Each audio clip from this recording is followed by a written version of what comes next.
our guest today, Faith Muigai, who is the Regional Director, Safe Care Farm Access. And I'll let her also say hello to us before the presentation. Faith, welcome. Good afternoon, everybody. A sincere thanks for having me here today. I'm very excited about this session. Asante. Thank you very much, Faith. And we do have with us also our Head of Unit Patient Affairs, who have made it possible for us to have these sessions and to remind ourselves about patient engagement. And Kirema, Karibu. Thank you. Good afternoon, everybody. Thank you for joining us and welcome to this session. Thank you. Thank you very much. And we welcome you, our participants. Feel free to interact with us. You can post your questions, your comments in the Q&A section, and you'll be able to interact there and even answer your questions at the end of the presentation. For any CPD queries, or if you have a problem with the CPD, you can email us at knhcpd@gmail.com. That is knhcpd@gmail.com, or cpdknhpharmacy@gmail.com. We shall get our CPD points within 2 weeks of the webinar. We'll be able to get that from there. My name is Dr. Karingo from Healthcare Quality International Hospital, and we'll be taking you through this session. We are going to go right in. Dr. Okutoyi, Karibu. Thank you very much, Dr. Karingo. I hope I can share my slides. Okay. Is it on full screen? Not yet. Not yet.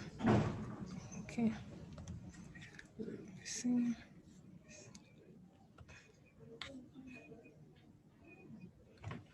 Is it on full screen? Not yet.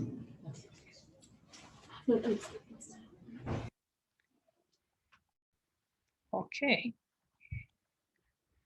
Good. So good afternoon, colleagues. It's a pleasure being here with us to share this week as we celebrate the Patient Engagement Week. Indeed, the patient is at the center of what we do. And so every year we take 1 week to have emphasis on the patient, because if we didn't have patients, then as healthcare providers would have no work. And the important thing is that we can all flip and be the patient at any one point. And so it is both an experience of wanting to be treated the way you would if you were sick. And at the same time, it is our professional and moral duty to be able to offer care that is both technically good and at the same time with the human side, with dignity and with respect. Okay, so a little bit diving into the patient engagement. So the components of quality of care are that I would want to receive care that is safe, that will not harm me, and that is effective. When you say quality there, we're meaning effective care that will have outcomes that have been tested and tried elsewhere, or what in medicine we call evidence-based care, and also for it to be on time, and for it to be care that is also given in an efficient way.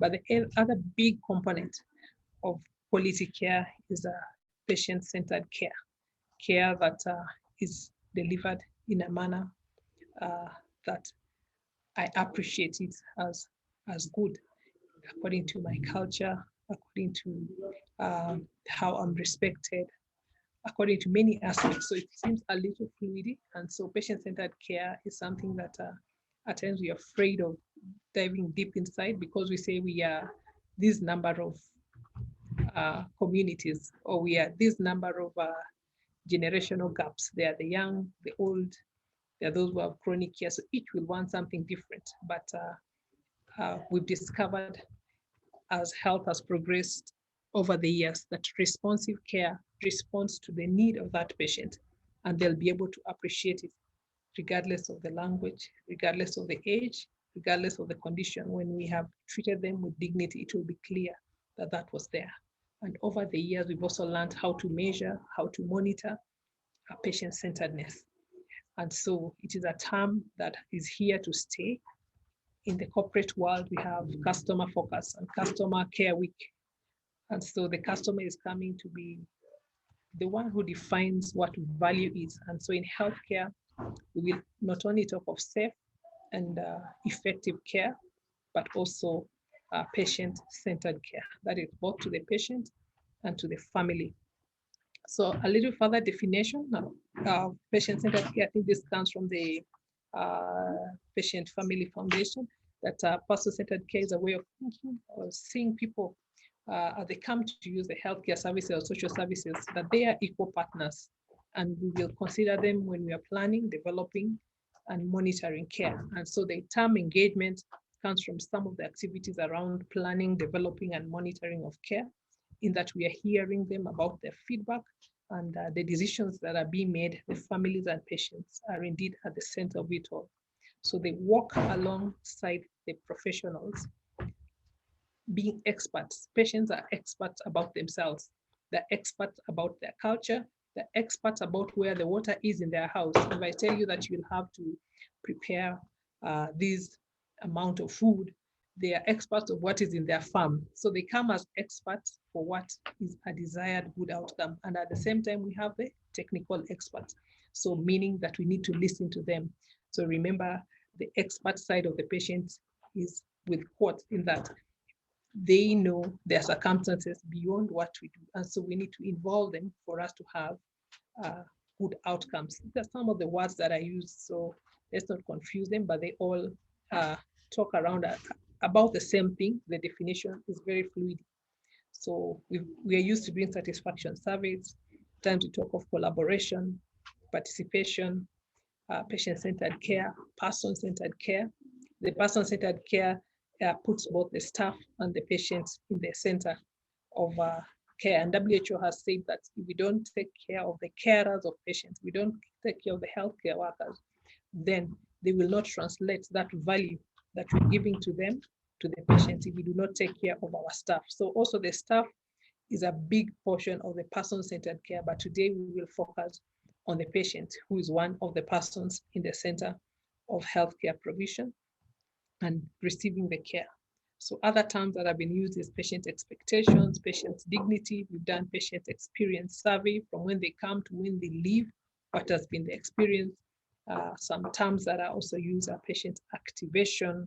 The patient is engaged, involved, activated. All those are definitions and concepts around patient-centeredness.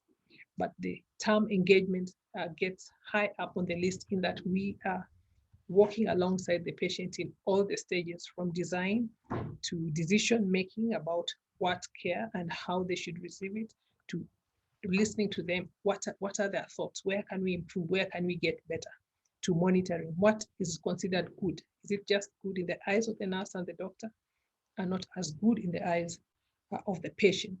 And so patient engagement is a powerful tool whereby patients are being informed about possible options of treatment, medication, or how they will recover, what is the prognosis. And so as they do this, we are both supporting them to get good outcome, and they're supporting the health system also to deliver what they require. And so to facilitate and support active involvement in their own care, enhance their safety and quality, so that now the healthcare services are delivering care that is centered around them. So it is that issue of saying there is nothing for us without us.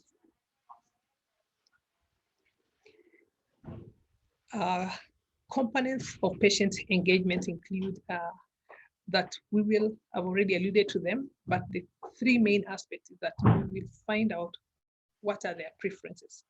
And that is a whole journey on various aspects. It could be preferences in terms of decision-making for treatment. It could be just options of, do I prefer spinal or general anesthesia if both are safe and can be used? Or would I prefer this kind of incision or a different one? Is it possible that I get injection medication, or can I use the oral medication if both options are as efficacious and as having no reduction of in terms of the desired outcome on the patient? Are they allowed to choose? Are they even given that information? Then also a key aspect of patient engagement is elements of team structures, because you realize when patients come for care, they come from once, they start actually at the gate with the watchman, they come to reception, they come to finance, they go to diagnostics, they are seen by the clinician. So the team structures have to enable patient engagement. They need to talk the same language. And in patient-centeredness, one of the aspects is usually coordination of care, meaning that all these groups know that it is towards one good outcome, and structures within institutions that support teams to coordinate care well will lead to better patients being engaged in their care, in that they can both participate and be, they are not just passive recipients, but they're active participants and who know that they have taken their health into their hands by doing the right thing to support the care processes. Then also patients should be involved in the design of their care, a design of also the healthcare system if possible. That is why we have a constitution that indeed they are sovereign. So it means that they should also be involved. Even budgeting processes have community participation. So when it comes to issues about facilities and improvement, whenever possible, if it is about the patient, let us find out from them, whether it is directly or from a service done or from a specific cohort. If it is for mothers who are going to newborn units, how would they prefer this done as we design ABCD? What works better for them? Yeah, so how actively are we engaging our patients? Just to report, this was one of the studies that was done a while back, but in general is that these are things that we are still learning, how to actively engage our patients, because first of all, some of the barriers is the doctors.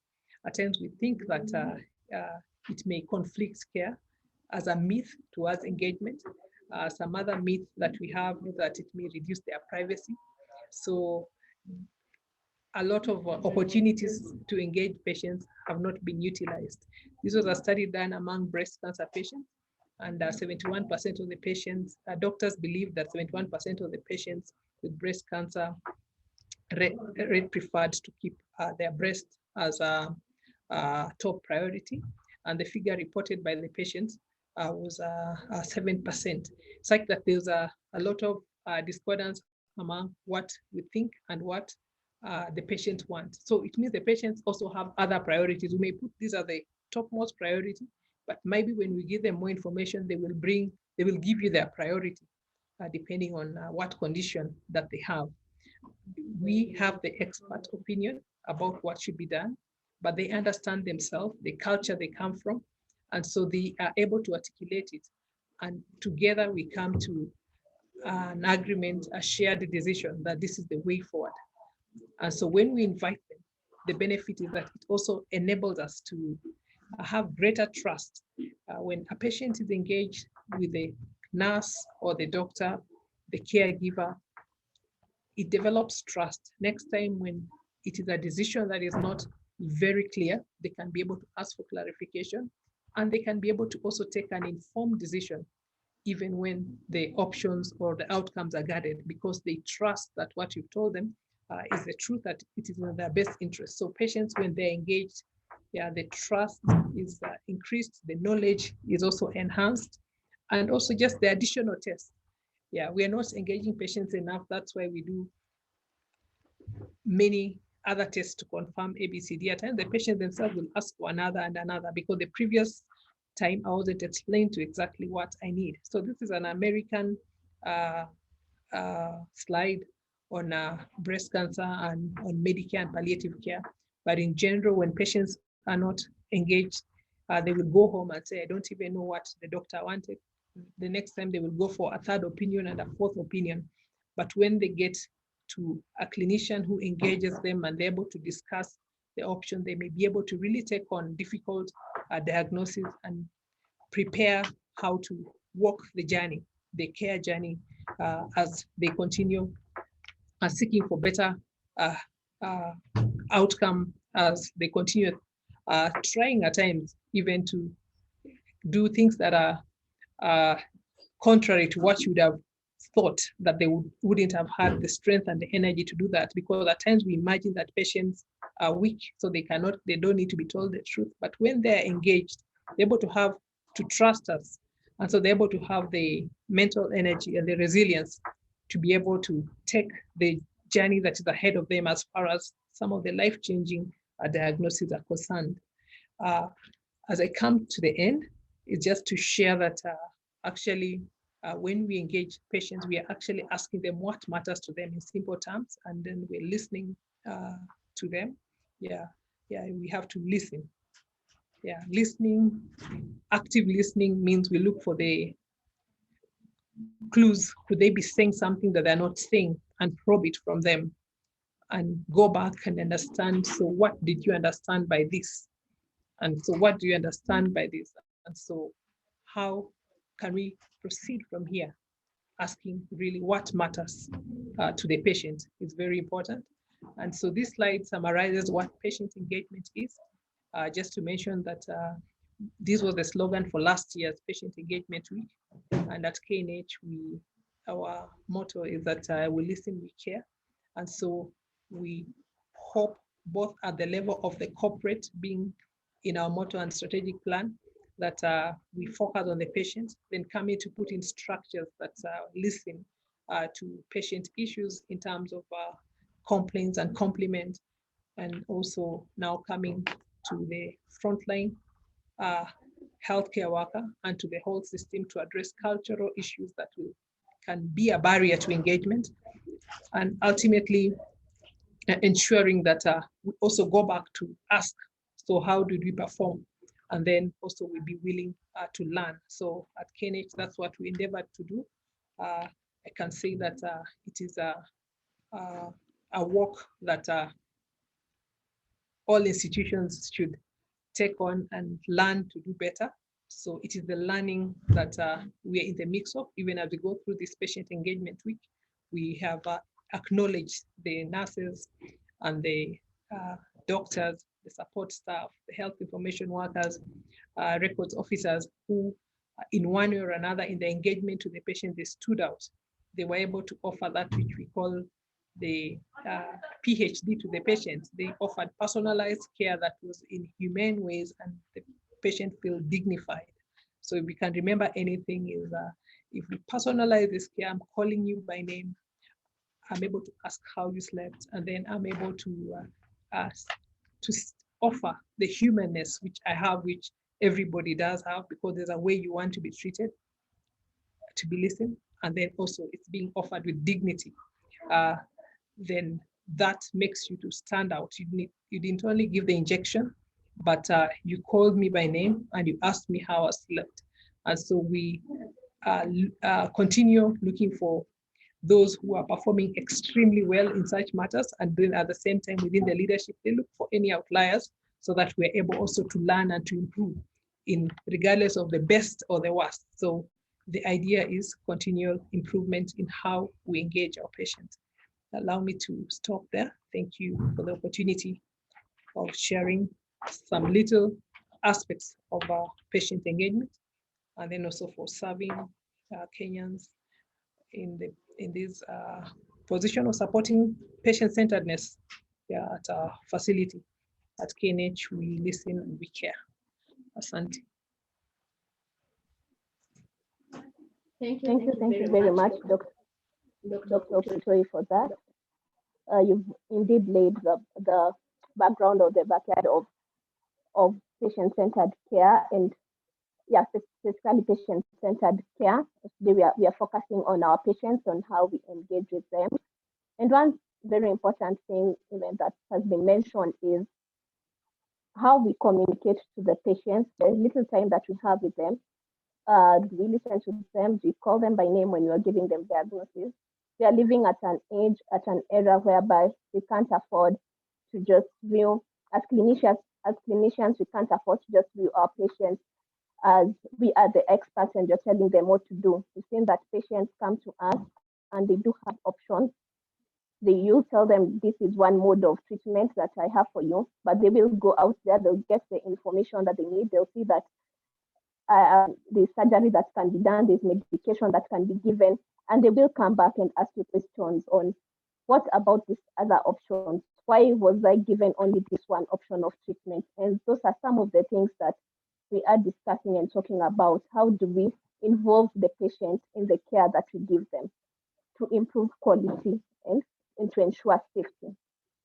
As we continue, we are going to go to our next discussion, and I invite Faith Muigai, who has a lot of experience in advocating for patient-centeredness and safe care.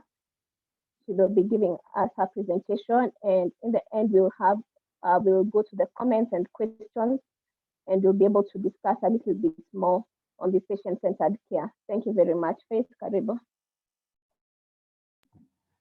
Thank you, everybody. And once again, good afternoon. My sincere thanks for having me today in addressing a topic that is fundamental in health service delivery, with our key national agenda of achieving universal health coverage and addressing key pillars that touch on patients or consumers of health services, which are increasing access, decreasing financial barriers, and quality.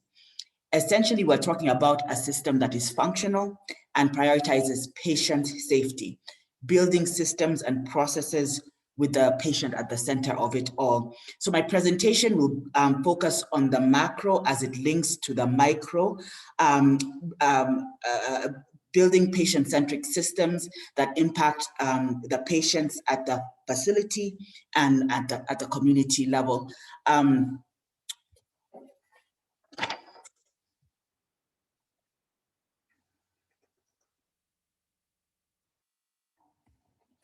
I'm trying to flip my slides and I'm having a problem.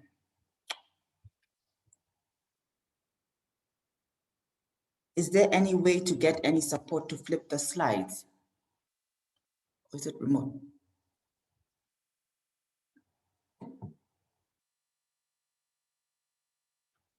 KNH team, is there any way? What about if you right click and there you go. There you go. Now it's working. So as we touch on quality, and I'm echoing what Dr. Okutoyi just mentioned, as it links to patient-centered holistic care, the acronym STEEP comes to play, which is safe, timely, effective, efficient, patient-centered care. So we're essentially looking at providing evidence-based health care services to all who need them.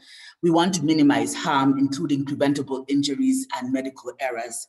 So we're self-auditing our systems to make sure we're addressing those near misses. We're doing RCAs for sentinel events, but we're also trying to interrogate the system so that we can actually put processes to negate harm.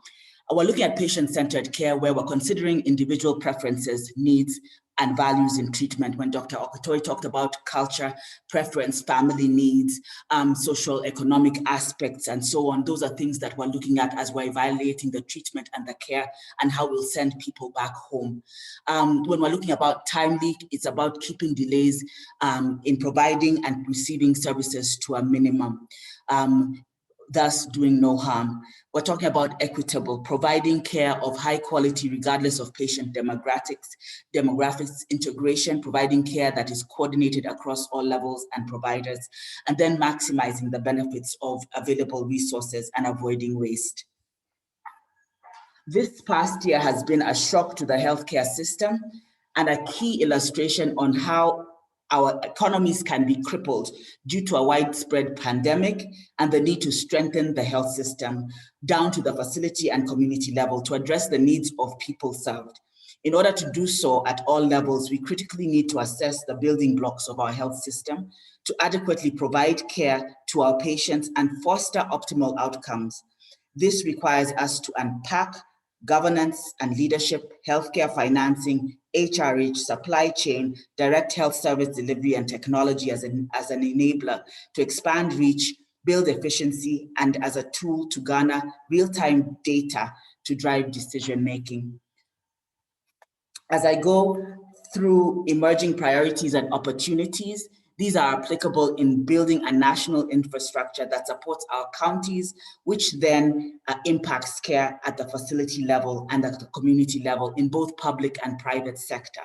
Ultimately, when we're talking about patient-centered care, it doesn't matter whether you're in public or private. At the end of the day, the systems and processes should align with good outcomes, and that's the same, with the overall intention of citizens accessing care that is safe and meets or exceeds their expectations. So once again, patient satisfaction is critical on how they perceive the care and the outcomes of the care. So it starts with governance.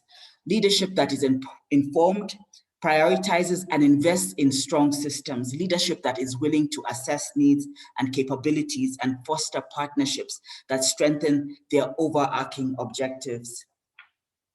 When we talk about financing, I know in the health space, we typically don't want to talk about money, but healthcare financing is critical.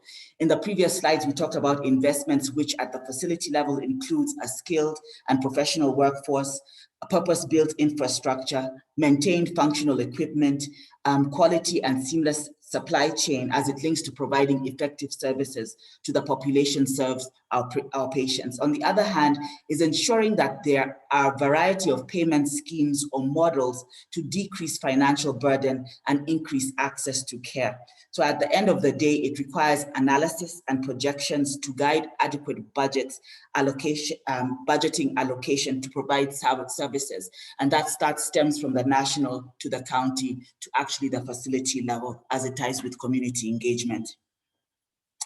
When we talk about human resources for health, essentially a workforce that is disenfranchised will not deliver. I always say a happy provider, happy patient, and therefore this is a fundamental pillar. In addition to skill, is equipping our workforce with the tools and protection to deliver services and satisfy our patients. The role of the healthcare professional needs to be acknowledged as critical to safeguarding our people and our thriving economies. The energies that our health workforce transfers to our patients actually impacts the delivery and the reception of the care that is delivered, and it ties and links to patient satisfaction. When we're looking at supply chain at the facility level, is ensuring access to credible, reliable, and reputable vendors as it links to quality and outcomes. So once again, what do we have in stock? Is it seamless? Are we stocked so that we're able to treat our patients effectively as it ties to healing, facilitating healing, and their overall satisfaction? When we talk about health service delivery, in the area of health service delivery, investing in accreditation and certification, so third-party validation programs to provide an overall risk assessment to inform improvement and empower facilities to embark on a journey of continuous improvement. Similar certification programs, Safe Care, I serve as regional director for that, but there's JCI, there's COSASA, there's ISO, there are numerous, there's KQMH, there are numerous third-party validation programs that allow facilities to gain insights on how they're delivering services and give them plans to challenge them to improve, which is linked with direct service delivery. This is an area where the voice of the customer is also captured, and that information becomes an added basis opportunity to design services that are patient-centric. When we're looking at healthcare technology, health technology, there's a need to embrace technology, not only to increase efficiency, expand reach, but to also garner information that can be analyzed to inform decision-making at all levels. When we're looking at patient wait times, we're looking at hand hygiene compliance as it ties to care and reducing infection. We're looking at patient satisfaction surveys. We're actually collecting data on complaints and compliments so that we as our quality improvement improvement teams can go back, assess, and actually strengthen our systems based on the information that is being captured. This information is fed to leadership, it's fed to management, it's also fed to frontline so that we can actually execute in building or strengthening the services that we're delivering to our clients. In order to effectively impact our patients, we need to institute leadership that is committed to prioritizing the health industry, our healthcare facilities. Pursue equity in access to quality health services to achieve quality healthcare. Increase focus on training and professional development of our healthcare professionals. Facilitate technological innovations to build strong healthcare systems. Invest more and efficiently in healthcare financing to develop strong systems, and then develop a strong supply chain management system to meet medical goods demand. In order to achieve UHC, and UHC is really the patient at the center, where we're looking at quality, we're looking at equity, we're looking at protection against financial risk, and so on. We definitely cannot address quality without linking it to health financing. There's a need to measure performance and drive transparency and accountability through the use of data. So we need systems. That's where technology comes in. We need to invest in proactive and responsive solutions versus reactive solutions. To do that, we need information on performance. So that's where certification, accreditation, and so on. We need tools and methodologies that work within our local context to give us that information. We need to amplify the agenda that ties to paying and incentivizing for performance as it ties to desired outcomes, and so on and so forth. So reimbursing for quality, and that links to patient outcomes. We need to leverage on public-private partnerships to drive the quality agenda. So innovation, technology, supply chain management, equipment schemes, facility certification and accreditation. We also need to keep the primary focus on the consumer of health in providing safe, timely, efficient, effective, equitable, patient-centered care. Thank you.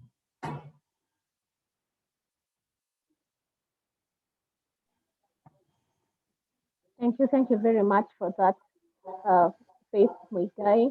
It's really informative, and you've really integrated all the aspects that are needed as building blocks for provision of safe healthcare. We talk about the financing of healthcare, the importance of the leadership, the importance of being innovative in the delivery of healthcare to just ensure that we are delivering quality healthcare, and how this integrates even into universal healthcare that we are now gearing towards, and that the country is now really into it. So thank you very much for that. We're going to go into our third discussion by Kirema, going to give us a brief also, and then we're going to go into the questions and answers. So thank you, our participants, for continuing engaging us. You can see a comment haven as we put up the presentation.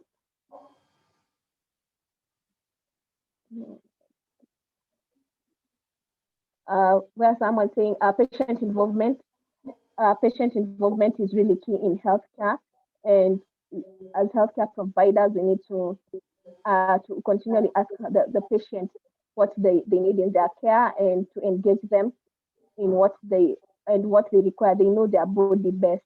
Thank you for that. We are going to go into matters on the patient charter, on patient rights, a brief discussion. Karibu.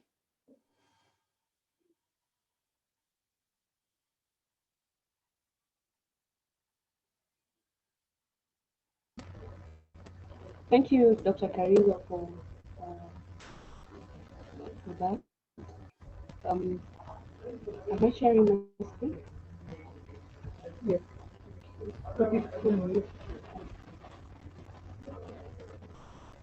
So we'll briefly discuss about the patient charter, and as the speakers have spoken about being patient-centric and just focusing on the patient, as we engage with our patients, as we talk to them and deliver care, these patients have a right. They come to us as customers, and these customers have rights. And so we are discussing about the patient Charter in Kenyatta National Hospital, where our vision is to be a world-class patient-centered specialized hospital, and we endeavor to do that.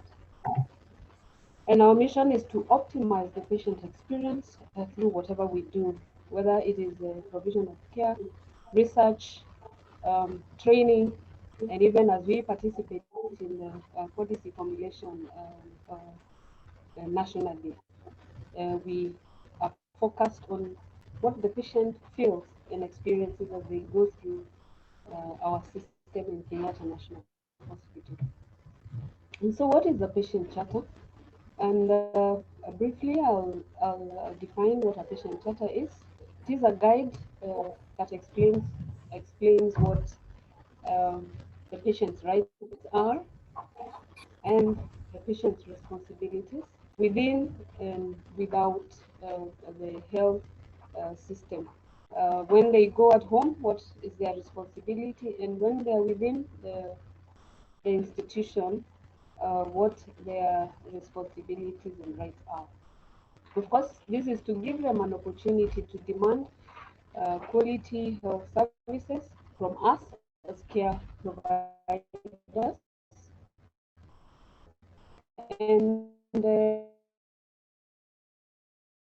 we also would like them to lodge their complaints and and we have a system and a channel of how this happens, whether we have done well or we are not doing what is expected or what the patient expects of us. Sometimes a complaint comes in conflict, and we have a mechanism of how to do that. And so we need to change my computer is not sharing very well.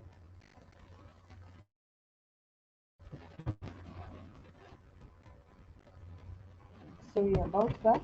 But even as we think about being patient-centered, things that we have to be cognizant of, that the rights of a patient are very well anchored in our new constitution, the 2010 constitution.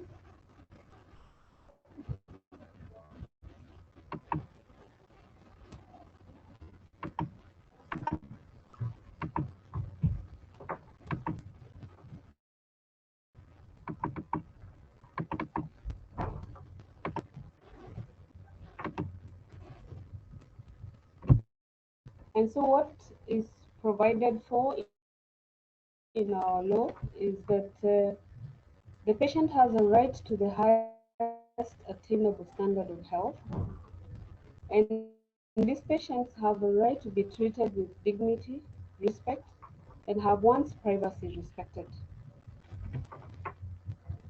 And so our patients have a right to access to care, access to care is also provided for in our constitution. They have a right to be treated with respect, dignity, and assisted to make decisions about their health and the care they receive. They have a right to confidentiality, and even up to death, this must be upheld. Unless this be up to death. The patient may give it as they express maybe to people for us to disclose what is happening to them, and this is allowed even by law to disclose unless if there is issue with public interest. The patient has a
as we try to sort that out. Sorry about the technical challenge Anne is experiencing, but she was discussing about patients' rights and that they have a right to question, they have a right to respect and dignity and provision of dignity during their care. They have a right to confidentiality and just some of the aspects in which the patients need to be engaged in regards to their rights.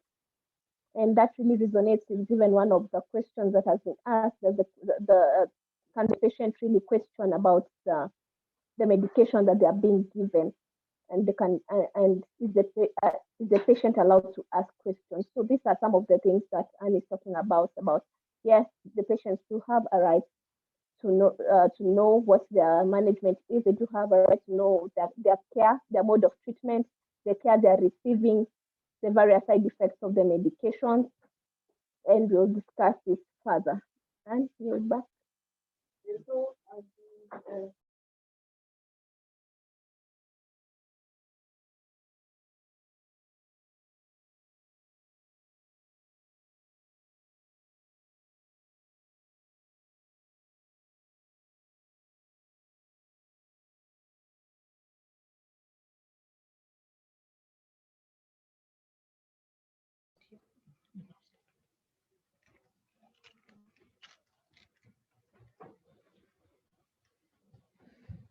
And so, and when we talk about the right to complain, patient has the right to complain about the health services they receive.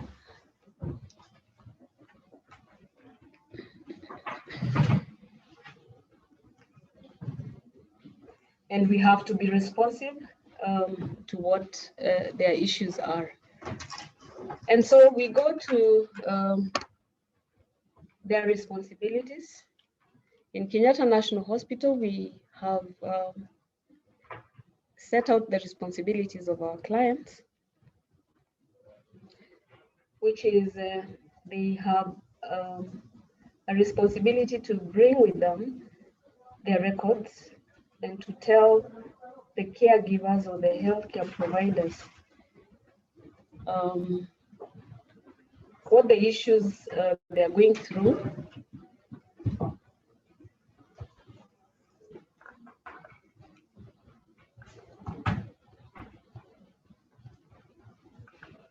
They have a responsibility to protect the environment. They have a responsibility to respect the caregivers and not to infringe into the rights of others. They have a responsibility of their own health and to follow instructions as they have been given so that the outcome to care can be good. And so what are we saying this afternoon? We are saying that as caregivers, we should put ourselves in the shoes of the patients. We are potential patients also. What would we want to be done to us? What kind of care would we want to receive? Would we do we expect respect, protection? Do we expect our reports to be confidential? And that is what we are saying, that we can help our patients go through this system in a very dignified way without making them feel intimidated or that they are lesser being. Finally, we are saying Kenyatta National Hospital, we listen, we care. And by listening, we, as Dr. Okutoyi alluded, she said that we even listen to what is not being spoken so that we are able to meet the patient needs and to be more patient-centered.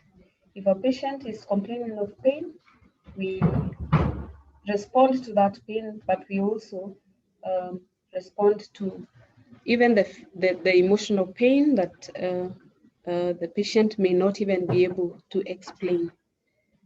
And I will end my presentation there. I had a picture of our patient charter of Kenyatta National Hospital, which is in English and Kiswahili, for everybody to be able to access. It's in various service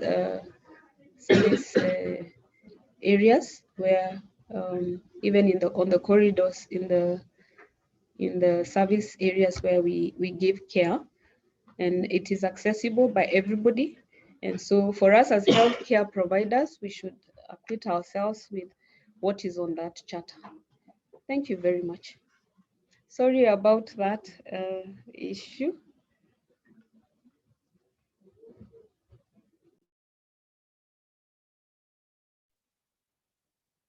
Thank you, Anne. Thank you, Anne, for that presentation. I got a bit lost in the middle, but I hope we were able to get what Anne was discussing, and she was talking about the patient's rights and the patient's charter that we have, and that the patients do have some rights and we have some responsibilities both for the caregivers, and on the side of the patient we do also have some responsibilities. We are now going to go to some of the questions and just discuss a bit more. Thank you, our participants, for staying with us. We've been talking about provider-patient engagement for quality and safe care. Today, specifically, we are discussing on patient engagement and patient-centered care. We do have one of the first questions here, whereby someone's asking, patient involvement, does it include asking the patient if they prefer the form in which the medicines should be prescribed to them? Meaning if they prefer tablets, injections, does it involve that? Dr. Okutoyi, it is ready. Yeah, that involves having that conversation. So as we realize, there's patient engagement, but then which is part of patient-centeredness, but we also have effective care in terms of care that works. And so at one point, WHO gave some direction advice that as much as possible, we should know that medications also, oral tablets also treat, because those are a move, especially in some regions. And I think that was more in Africa, of thinking that it's only an injection that can treat a severely sick person. And so I think it is within also the premise of what is effective. So the conversation should happen in terms of what the patient prefers, but at the same time, as much as possible, go towards the biases that enable us having a safer system, not just having an injection for the sake of an injection, but it is the most optimal for the intended purposes. And the key things boil down to communication. So when you give the tablet, have you had that communication with the patient and you have agreed that this is actually the best way? Or is it because this is what I had already thought should work? So it all boils down to communication, but the doctor should take what is effective, and also considering the wider health sector of, if everybody coming here wants an injection, what burden will that create? And is it safe to keep having injections? So that is a discussion on communication between the doctor and the patient. It develops trust. They're likely to take options that you have come up because they are engaged. You're taking it together. Thank you, Doc. Thank you for that. Faith, we'll ask you this next one. There's some questions about the health system, and sometimes we do face challenges in terms of our systems that make us not be able to engage with our patients effectively. And so there's a question here about how do we engage with our patients effectively when there are protocols to be followed, and how do we deal with some of the health system challenges that hinder communication to patients effectively. I think one of the things is that when a patient comes into a hospital, they are very vulnerable. And sometimes we have systemic issues that are beyond our control, where I was talking about having data to actually be able to inform our leadership, to guide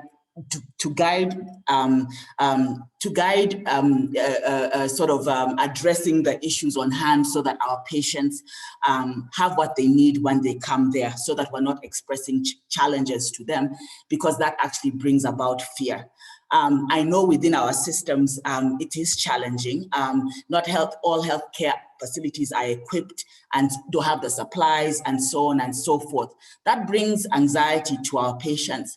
And once again, that is an issue that is beyond, that actually lends to management and above, in terms of, are they taking the information that is being brought from the front line to actually help in allocation, budgeting, equipping, staffing, and so on and so forth.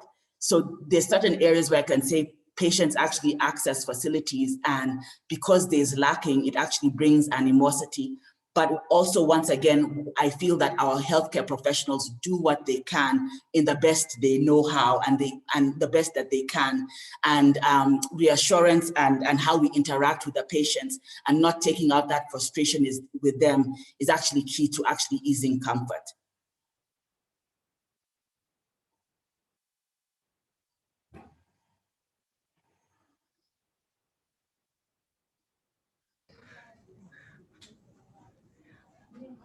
Yeah, Daktari is joining us shortly. I think the mic is having an issue, but there have been several questions here. One concerning about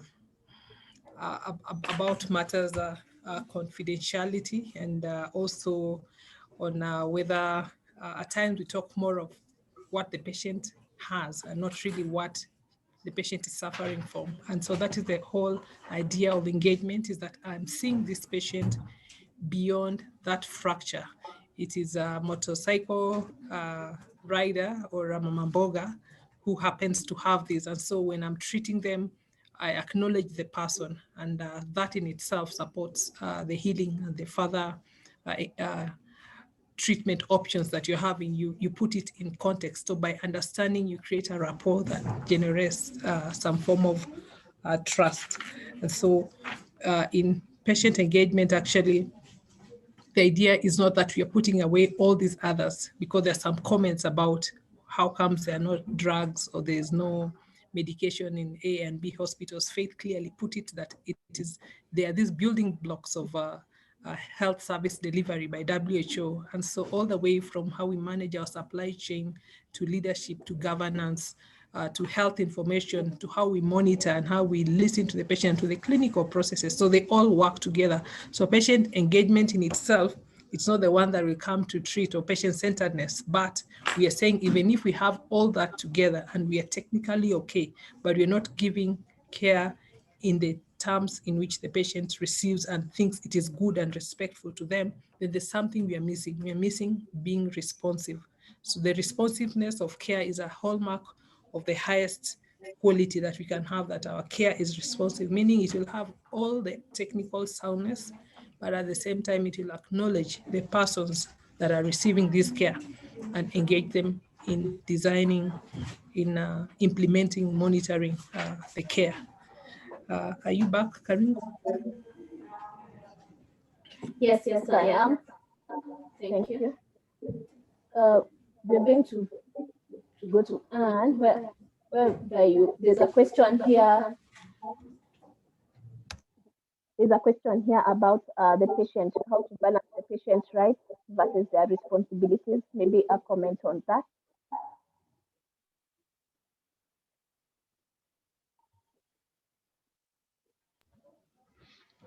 Thank you, Dr. Karingo, for that question. We are professionals as we provide care. We have the information that a patient does not know, and therefore we are supposed to be expected to give information to this client that is factual, accurate information, so that the patient is aware of what is happening to them, and they can make decisions that are right for themselves. Now, the responsibility of the patient versus the rights. Once a patient gives you the information that is required for you to make a diagnosis or for you to plan their care, then you act as partners.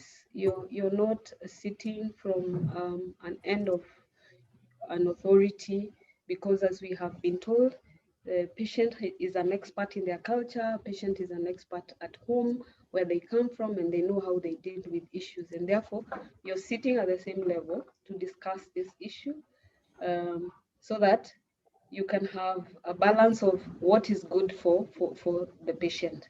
And so the responsibilities are as simple as we have said. Let them give you what all the information that is required, all the records, what they have been suffering from previously. And then, of course, from your end, unless they give you consent to give care to them, then you cannot infringe on their rights. They have a right to refuse care. They have a right to accept care. I think that is how we can really balance what between the responsibilities and the rights of the patient. Thank you, Dr. Karingo. Thank you, Anne, for that. Indeed, both the patients and the caregivers have their part to play, and also in regards to the patient, they need to also provide the information that is required to enable us as the clinicians to treat them in the best possible way. But what you're talking about also is creating that environment, that in that short interaction that we have with the patients, we create that environment that they can be able to give us that information in a trustworthy way, and in a way that they'll be able to open up and even tell us, Daktari, I'm also on ARVs. Daktari, I'm also on this medication, or I'm also undergoing this, or I'm not able to come for the next injection because I don't have the money. So it's created that environment to be able to engage more with our patient within the shortest time possible that we have that interaction with them. There's a question on the terminally ill patient. How do we share with the patient who has a few days of life? How much do we share with a patient who has few days of life? And how do we demonstrate the balance between the care and the truth, and also dealing with relatives and care for such a patient? Dr. Okutoyi, you can take us through that. Thank you, Doc. Indeed, that is a very important question, because it brings out ethical issues. So at KNH, we have the Hospital Ethics Committee, and I think this is also a move across the country that during the care of patients, there are times we are faced with dilemmas whereby it's neither the patient nor the doctor who is right. We need to get a balance on actually according to the rights of the doctor and the wish to offer help. How far can that go? And the patient also is exercising their rights. I mean, they would maybe wish to rest when they're with the family in Marsabit, and not to be in a hospital with a lot of oxygen and everybody trying to resuscitate them. Yet they knew that they've come towards the end of life. So the question is exactly about somebody who wants to starve to death. So in Kenya, we are not doing euthanasia. However, the deeper question in there is in how we handle end of life matters. So since the family to the patient, maybe the patient is not in that position to communicate, but their family or the ones who've been given the power of attorney have a right to be engaged with conversations. And in Kenya, we know that life is the sanctity of life. So in no way are we going to participate in taking the life away. However, when it comes to matters end of life, then the patient has a right to have made an earlier decision that they maybe would not want to go to that and that level of care when that time comes.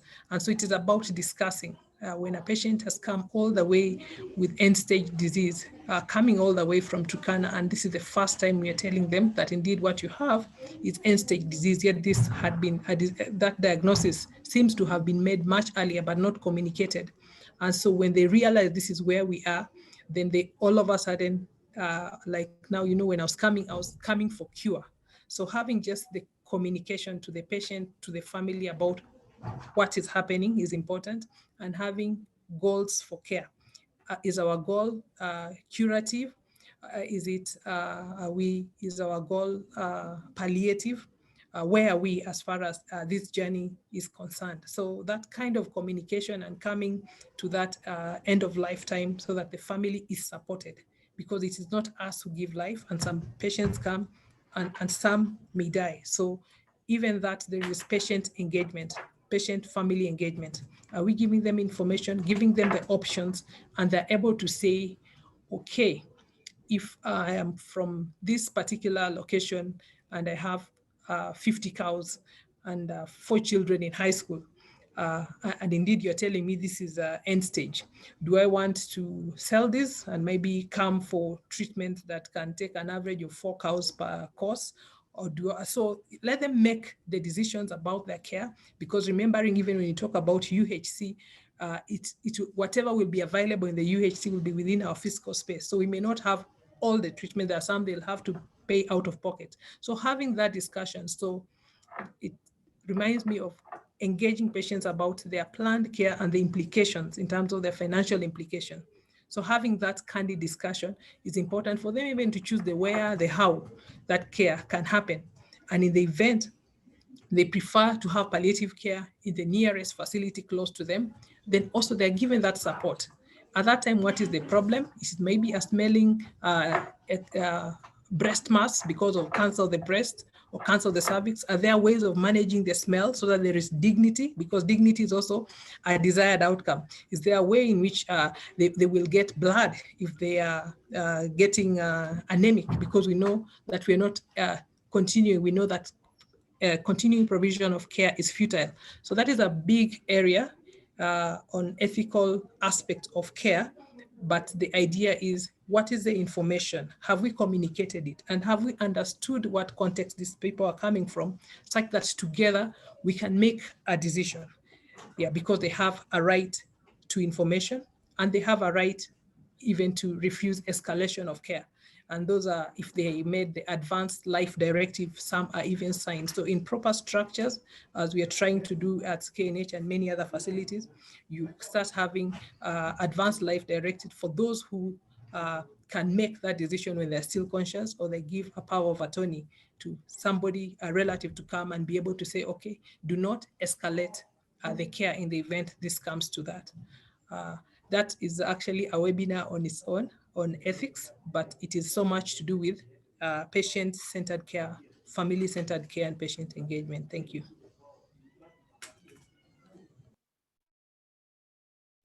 Thank you so much, Dr. Okutoyi, for that elaborative discussion in answer to that. Indeed, we have the ethics and the legal implications, and all those tie up with how we communicate and engage with our patients.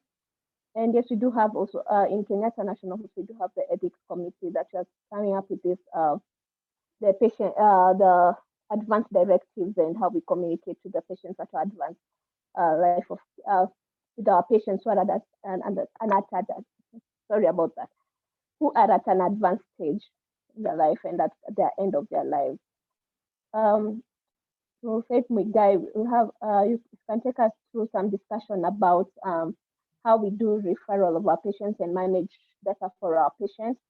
A comment here is there's a lot of mismanagement here where in the healthcare facility where we don't have information and no data on management of patients. For example, a patient going to a certain clinic or chemist, they get their medications and they are referred to another facility and we don't have prior information about what they have been managed for.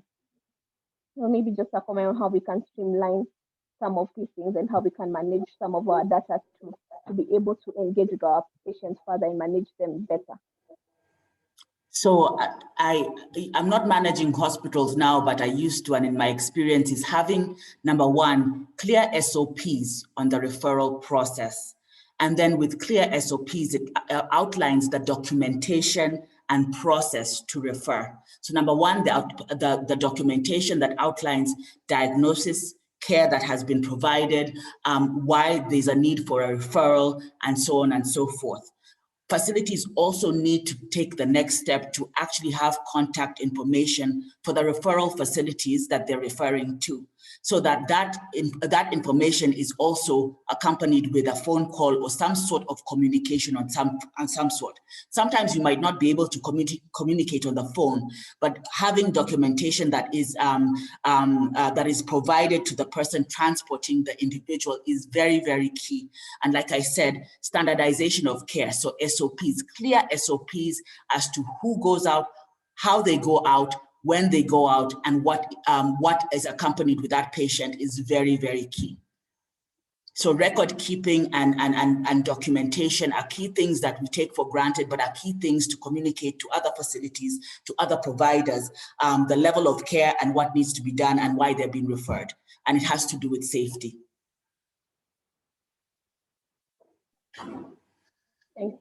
Thank you for that. Indeed, standardization and some of the things like protocols to be able to just streamline how we handle information and how we pass information from one facility to the next, from one clinician to the next. And this happens, these gaps happen also when we don't communicate with the patient and we don't explain to them, as we've been told, about why they're being referred and why they need to be on certain other medication.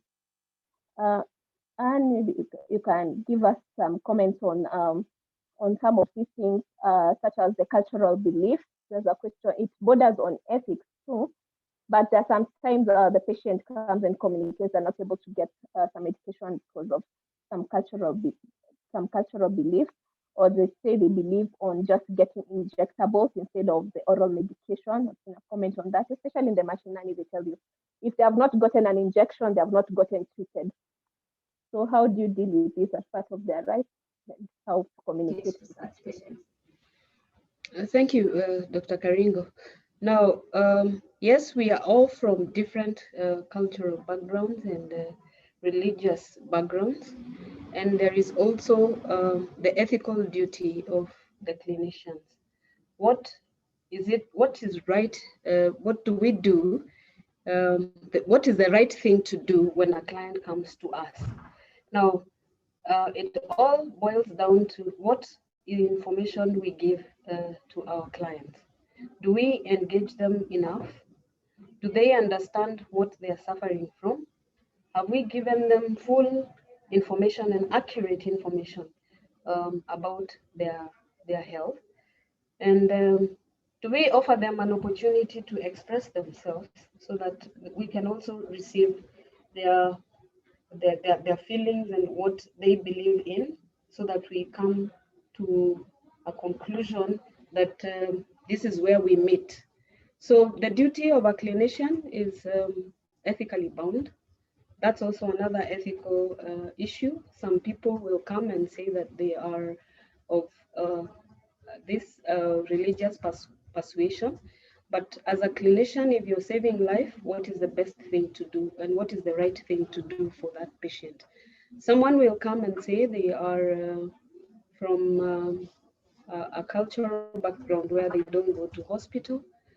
But if you're to save life, what do you do as a clinician? Again, we ask ourselves, why did the patient come to us in the first place? If the cultural interventions are there. So you have to negotiate, you have to give information, and the patient has to give consent to what you have to, they have to give consent to the care that you would wish to give. Maybe Dr. Okutoyi would help me explain more about that as a clinician. Dr. Thank you, Anne. It is about a patient who cultural ground that causes them not to accept the care that we give. or they have cultural persuasions or religious persuasions that affect Yeah. uptake of care. Actually, that also is an ethical matter in that it is coming from their belief and from their understanding. So the first thing that we're trying to say is that we give care that is personalized. So meaning that I try to get to where you're coming from. A question here has been about somebody who comes and just wants a CS, a cesarean section, no vaginal birth. So it is to find out this young girl, what is informing her thinking, and that gives you a few more minutes during consultation. You'll not just give a decision, you'll ask and understand and find out, so what is informing this decision. So in the event that there are deep cultural beliefs, then it is possible that at times there are people who could understand that, maybe by courtesy of coming from there, but some it is to do with religion, that you could have a Muslim or somebody within the context who can appreciate that specific aspect they're bringing in and be able to work with the patient. So you will have to accept that your intervention is being weighed on the scale of culture, and understand that your role as a clinician for a good outcome is to explain why that is important. And if it is not a child you're talking of, in terms of decisions can be made on their behalf, or you can rescue the child from the parents for the purpose of outcomes that, and I mean, for the purpose of saving the child's life. For the adults, there are aspects that they'll need to choose and be able to deal with the consequences of their choice. So what is our role as clinicians and caregivers is to explain, to walk that journey. But ultimately, the patient has to allow you to take care of them and be able to maybe take the options that you have given, but just know that you can't force the patient.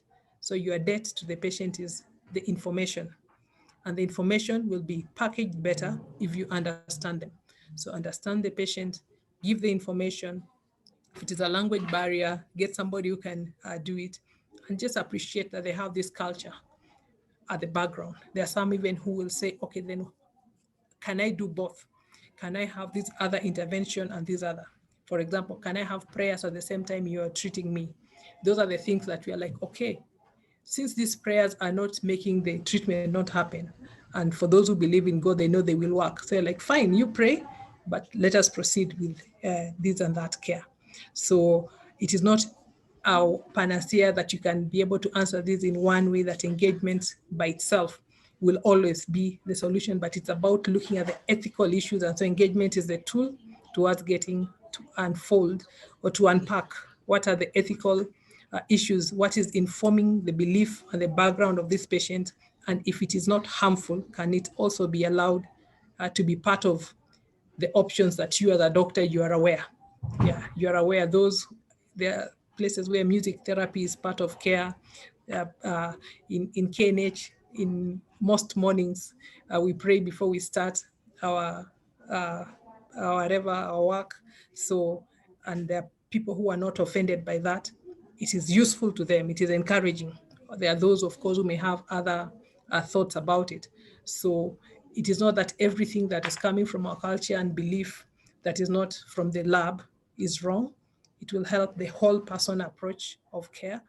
But for us, we need to appreciate that this is where this patient is coming from and this is useful for them. They believe that this is useful for them. And so I will listen to it and I will tell them it is okay because it is not interfering with the other care that they are receiving, but helping their mind and spirit to also be well. It is a question that one person can't quite answer. So I've just made an attempt. Everybody in this forum has some form of an answer to that because we all have those background values and maybe beliefs that we have. And when you come to your lowest, like when you're sick, that is when now they come up. Okay, I think I should go to the doctor and also pray. So we encourage you continue. That is part of your belief. That is part of you as a person. And so proceed and pray. Come for care. Let us also fix that fracture. Let us remove that growth and etc. I think I'm just going to build on Dr. Okutoyi's comments and just say that communication has come as a resonating theme. And I feel we take it for granted. And then we also take patient education for granted. A lot of why we get resistance in care is because sometimes we approach with a very technical arm and forget that the individual is somebody who has not schooled the way we have, and so on, and breaking it down, and almost just like asking the 5 whys for them and breaking it down in a way that's digestible for them and non-threatening is very key to actually getting people to actually understand and accept the care that is provided. So communication is key, provider level to the patient level, and so on, but it is so critical in breaking down the barriers. So once again, it's also understanding their needs, also understanding the why things are important to them, and tied to the care that you're trying to apply, to be able to educate them as to why you're using a certain treatment plan. This is the medication we're giving you, and this is what it's going to do, and so on and so forth. So I think we take communication for granted, but it is actually a key sort of tenet to actually reducing errors, having people accept care and feel comfortable, and so on within our aspect. And then when I talk about soft skills, how you approach being empathetic, not just knowledgeable, but also empathetic to where the person is within the admission cycle, and so on. And then also including the family if that's what they want, because the family ultimately will take them home and care for them, and so on and so forth. So I feel communication is a real tenet in healthcare provision that can actually make it or break it. Thank you for that, for those responses, and thank you, Faith. Actually, the next I was going to ask the next question about what you've just talked about. How far do we communicate, and can we say that we have reached a limit of communication to the patient? So the question about how far can we go in terms of communicating to the patient and to the relatives, and how far and where do we breach the line between that communication and confidentiality? And you can just comment further on that.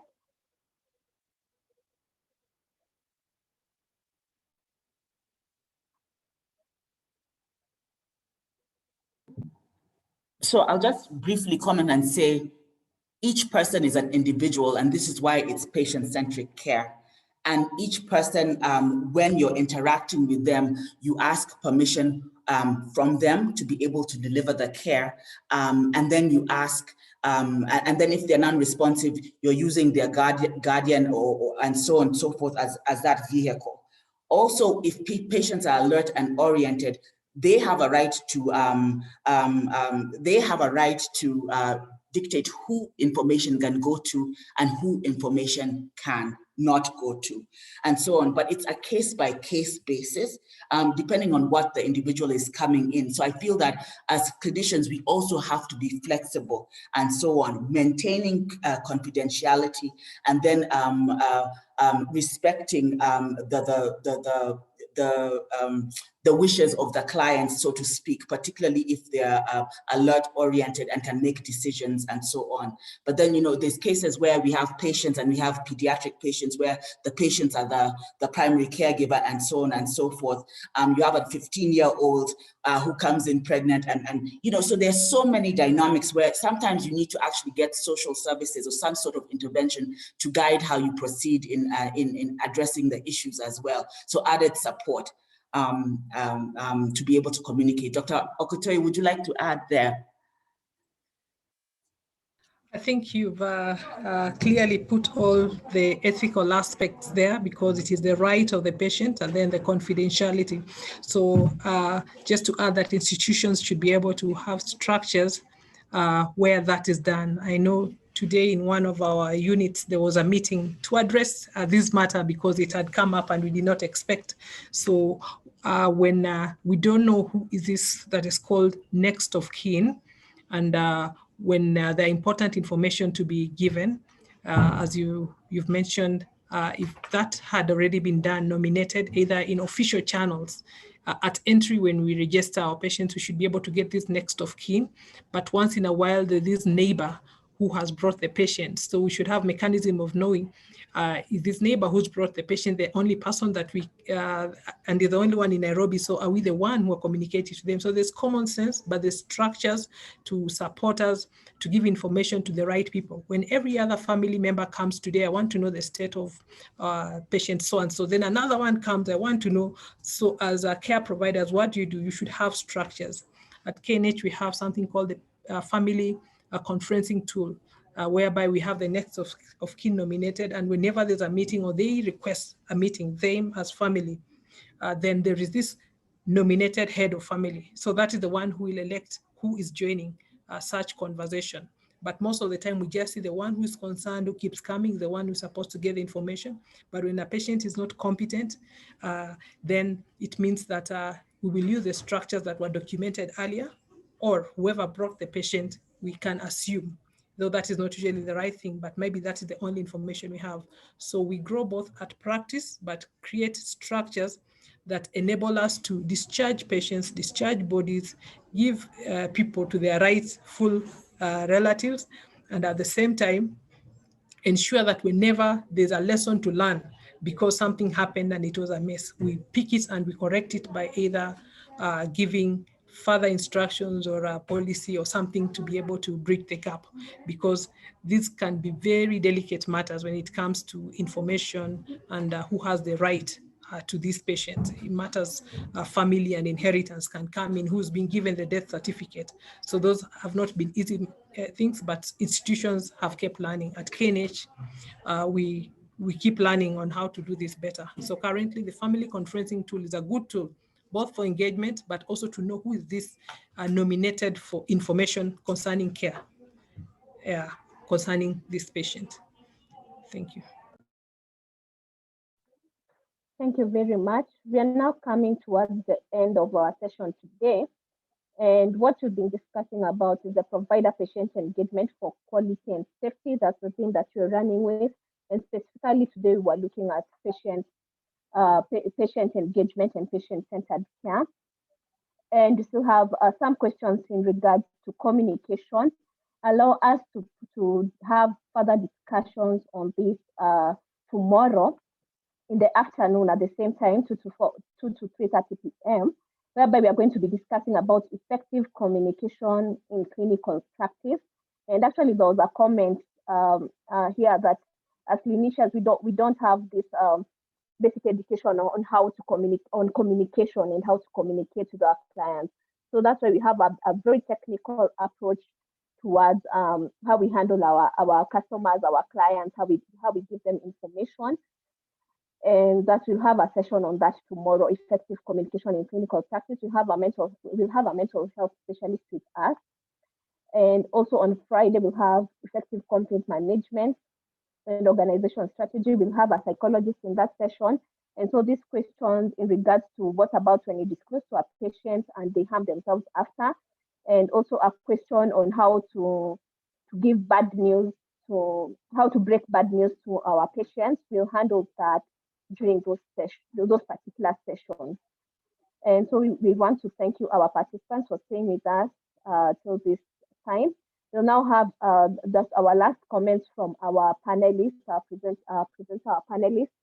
And we really thank them for this session and for the discussions that they have enabled us to have. So we'll start with Kirema. You can give us your closing comments.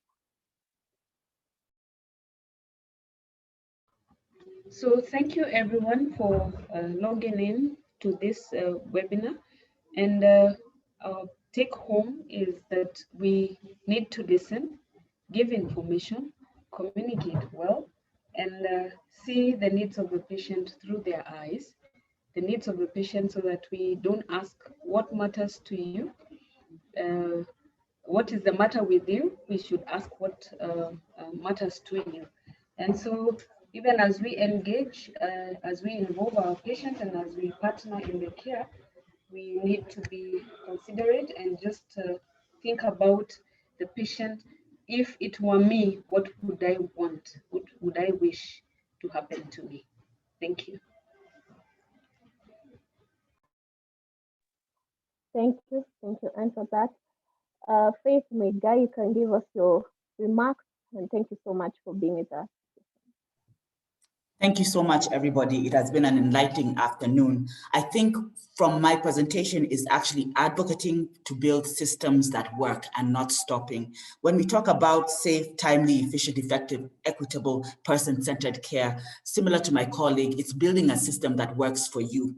Because if you're advocating for the things that you would want when you access a healthcare facility, you're actually advocating for the broader good. And so keeping that in mind and then continuing advocacy to make sure there's systems and processes that are actually putting the patient at the center of it all. And we're actually leading healthcare organizations that have patient safety at the core.